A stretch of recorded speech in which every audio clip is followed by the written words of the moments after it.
Hello दोस्तों, DAV ज्ञान channel में आपका स्वागत है। आज मैं आपके लिए लेकर आई हूँ संस्कृत सुरभि पुस्तक से कक्षा छठी का पाठ एकादश मधुरारि वचनानि। इसमें हम श्लोकों को पढ़ते हुए उसके अनुवाद को, उसके अन्वय को पढ़ेंगे, साथ ही इस पाठ के अभ्यास कार्य को भी हल करेंगे।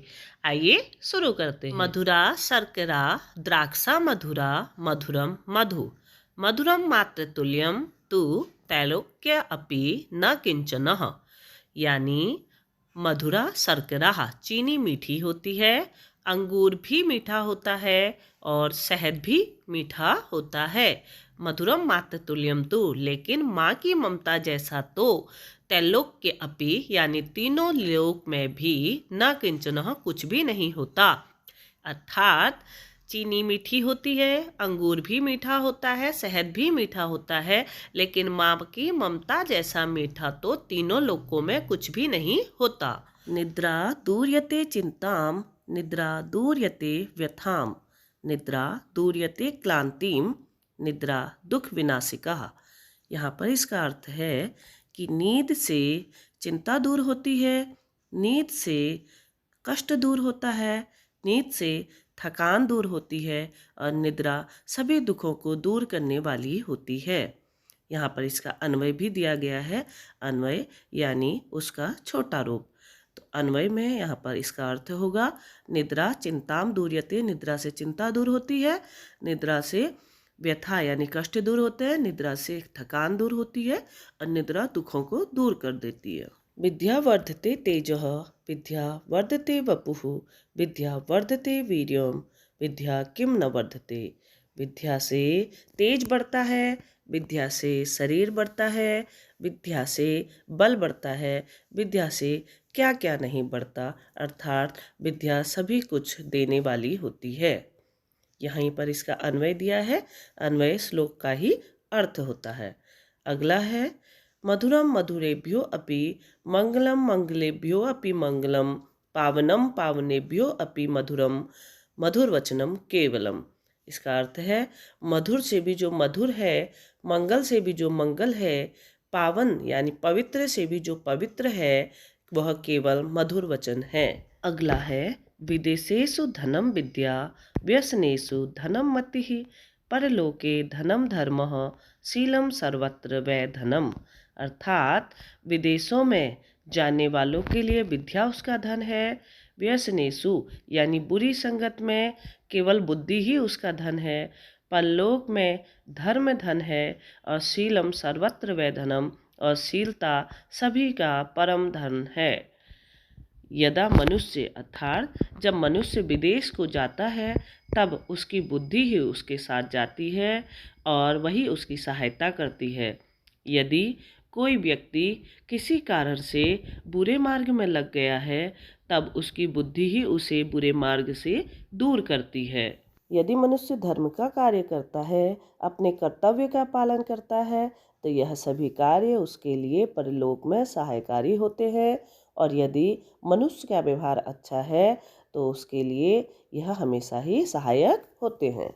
आइए अब इस पाठ के अभ्यास कार्य को करते हैं। पहला प्रश्न है एतानि वाक्यानि शुद्धानि अथवा अशुद्धानि इति वदन्तु लिखन्तु च। इन वाक्यों में शुद्ध और अशुद्ध लिखिए। मातृतुल्यम मधुरम तु त्रैलोक्यापि किंचन नास्ति, यानी माँ की ममता के जैसा तो तीनों लोक में कुछ भी अच्छा नहीं होता। तो यह सही वाक्य है शुद्धानि। मधुर वचनम सर्वदा कल्याणकारकम भवति, मधुर वचन हमेशा ही कल्याणकारी होते हैं। शुद्ध परलोके धर्म एवं धनम भवति, परलोक में धर्म ही धन होता है। शुद्ध निद्रा सुख विनाशिका अस्ति, क्या निद्रा सुख को दूर करती है, तो यह अशुद्ध हो जाएगा। विद्या सर्वम बद्धते, विद्या से सब कुछ बढ़ता है, शुद्ध है। प्रश्न 2 मंजूषाया उचितम पदम चित्वा, मंजूषा से उचित शब्द को चुनकर रिक्त स्थानानि पूरयन्तु, खाली जगह भरो। मधुरेभ्यो अपि मधुरम मधुरवचनम भवति, निद्रा चिंताम दूर्यते, विद्या तेजः वर्धते, विदेशेषु धनम विद्या भवति, मधु मधुरम भवति, प्रश्न 3 है, समानार्थकम शब्दम चित्वा लिखन्तु। समानार्थी शब्द अर्थात पर्यायवाची शब्द चुनकर लिखो। वपु माने शरीर, लोके संसारे, पावनम पवित्रम, व्यथाम कष्टम, मति बुद्धि। प्रश्न 4, एतेषां प्रश्नानाम् उत्तराणि एक पदेन वदन्तु लिखन्तु। इन प्रश्नों के उत्तर एक शब्द में दो। पहला प्रश्न, परलोके धनम किम अस्ति। परलोक में कौन सा धन होता है? धर्मः। शर्करा कीदृशी भवति। चीनी कैसी होती है? मधुरम, मीठी। मधुरेभ्यः अपि मधुरम किम भवति। मधुर से भी मधुर क्या होता है? मधुर वचनम।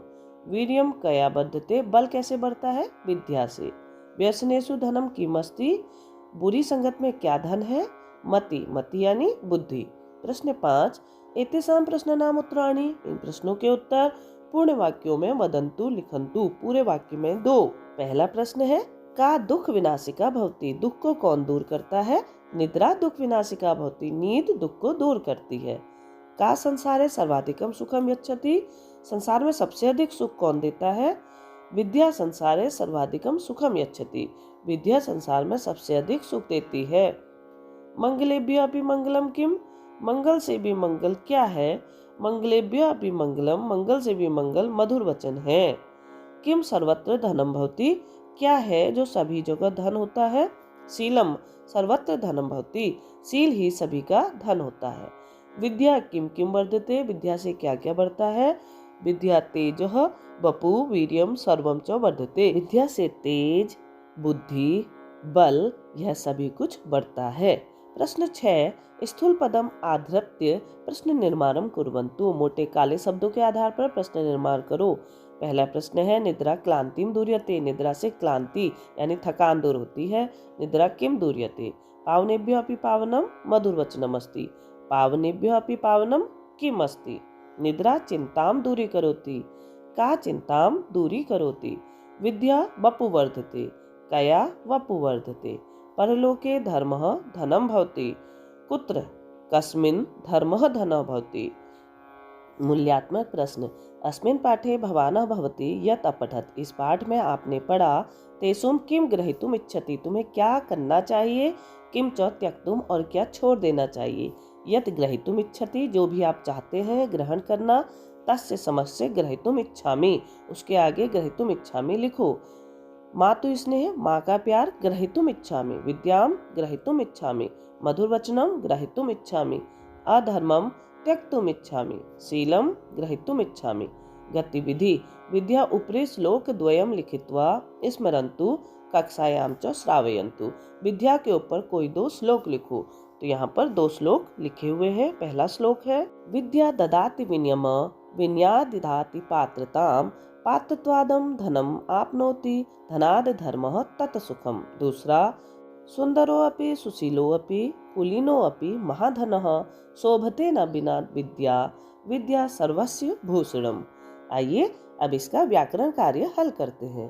पहला प्रश्न है, प्रत्ययः एतानि वाक्यानि पठन्तु अवगच्छन्तु च। इन वाक्यों को पढ़कर समझिए। अहम पठित्वा गृहम् आगच्छामि। मैं पढ़कर घर आता हूँ। सः पठितुं विद्यालयं गच्छति। वह पढ़ने के लिए विद्यालय जाती है। वयं क्रीडित्वा आगच्छाम। हम खेलकर आ गए। ते क्रीडितुं गच्छन्ति। वे खेलने के लिए जा रहे हैं। सा भ्रमित्वा कार्यं करोति। वह घूमकर कार्य करती है। तः भ्रमितुं उद्यानं गच्छन्ति। वह घूमने के लिए बगीचे में जाती है। शिशु दूधं पीत्वा क्रीडति। बच्चा दूध पीकर खेलता है। सा जलम पातुम इच्छति। वह जल पाने की इच्छा करती है। बालकः धावित्वा क्रीडति। बालक दौड़कर खेल रहे हैं। बालिकाः धावितुम तत्र गच्छन्ति। बच्चे दौड़ने के लिए वहां जाते हैं। एतेषु वाक्येषु इन वाक्यों में प्रथम वाक्य स्थूल पदेषु कत्वा प्रत्यय।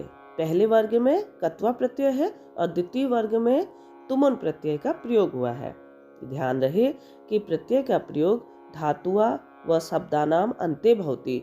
धातु और शब्दों के अंत में किया जाता है। यहाँ पर इनके कुछ उदाहरण हैं। आइए अब हम इन्हें देखते हैं। चल धातु में कत्वा प्रत्यय जोड़ने पर क हट जाता है और त्वा लग जाता है। जैसे चल, चलित्वा। तुमुन प्रत्यय में तुम उनका न हट जाता है और तुम लगा रहता है। जैसे चल तुम, चलितुम, खादित्वा खादितुम, हसित्वा हसितुम, पतित्वा पठितुम, नत्वा नमितुम, गत्वा गन्तुम। यहाँ पर गम धातु में कुछ परिवर्तन आप देख रहे हैं। इसी तरह दृष्टवा द्रष्टुम, इसमें भी भूत्वा भवितुम, दत्वा दातुम और नीत्वा का नेतुम हो जाता है। तो इनको आपको थोड़ा सा समझना होगा और इनका अभ्यास करना होगा, तब आप इन्हें आसानी से हल कर सकते हैं। अब अगला प्रश्न है संख्या से संबंधित। आइए अब हम संख्या का ज्ञान लेते हैं। यहाँ पर संख्या पुल्लिंग, स्त्रीलिंग और नपुंसकलिंग अलग अलग तरीके से दी हुई है। आप यहाँ से इसे समझिए। पहला है एकः छात्रः, एक बच्चा, एका माला, एक माला, एकम पुष्पम, एक फूल। तो यहाँ पर आप देखेंगे एक पुल्लिंग, एक स्त्रीलिंग और एक नपुंसकलिंग का अलग अलग उदाहरण है। यहाँ पर गिनती के बारे में बताया है। द्यो नरोह पुल्लिंग शब्द है, द्वे घटिके पुल्लिंग नहीं है, स्त्रीलिंग है, और द्वे पत्रे नपुंसकलिंग है। त्रयवानरः पुल्लिंग है, तीन तिस्रः बालिका स्त्रीलिंग है, और त्रीणि फलानि, यहाँ पर 3 फल हैं। तो इस तरह से आप देखेंगे 1 से लेके 4 तक संख्याओं को अलग अलग लिंग के अनुसार बांटा होता है, लेकिन 5 के बाद आप इन्हें पुल्लिंग के अनुसार ही प्रयोग करते हैं। इनका अभ्यास कार्य है कोष्ठकात् उचितम संख्या पदम चित्वा रिक्त स्थानानि पूरयन्तु। कोष्ठक से कोई सही संख्या शब्द चुनकर खाली जगह भरनी है। प्रकोष्ठे एकम व्यंजनम अस्ति, बालकनी में एक पंखा है। आप यहाँ ध्यान रखें कि व्यंजनम नपुंसकलिंग शब्द है, तो गिनती भी एकम में नपुंसकलिंग आएगी। अत्र चत्वारः बालकाः पठन्ति, यहाँ पर बालकाः शब्द पुल्लिंग है, इसलिए चत्वार आए हैं। क्रीडा क्षेत्रे द्वादशः क्रीडकाः सन्ति, यहाँ पर भी ये पुल्लिंग शब्द है। शिवस्य त्रीणि नेत्राणि भवन्ति, ये नपुंसकलिंग शब्द है। पुराणानि अष्टादशः सन्ति, जो पुराण है वो 18 है। अब यहाँ पर संस्कृत में गिनती लिखी है, आप इन गिनतियों को देखकर अपनी पुस्तिका में उतार सकते हैं। ये गिनती पुल्लिंग के अनुसार दी गई है, क्योंकि जब भी कहीं पर भी गिनती अर्थात संख्या लिखनी होती है तो पुल्लिंग के अनुसार अधिकतर लिखी जाती है। तो आप इन्हें यहाँ से कंठस्थ कर लें। आज से हमारी संस्कृत सुरभि की पुस्तिका का पूरा अभ्यास समाप्त हो चुका है। अब हम कक्षा 7वीं का अभ्यास कार्य शुरू करेंगे और अध्ययन करेंगे। मैं आशा करती हूँ कि इस पाठ को समझने के लिए मेरी यह वीडियो अवश्य सहायता देगी। फिर मिलते हैं एक नई वीडियो में एक नए पाठ के साथ। तब तक के लिए नमस्कार।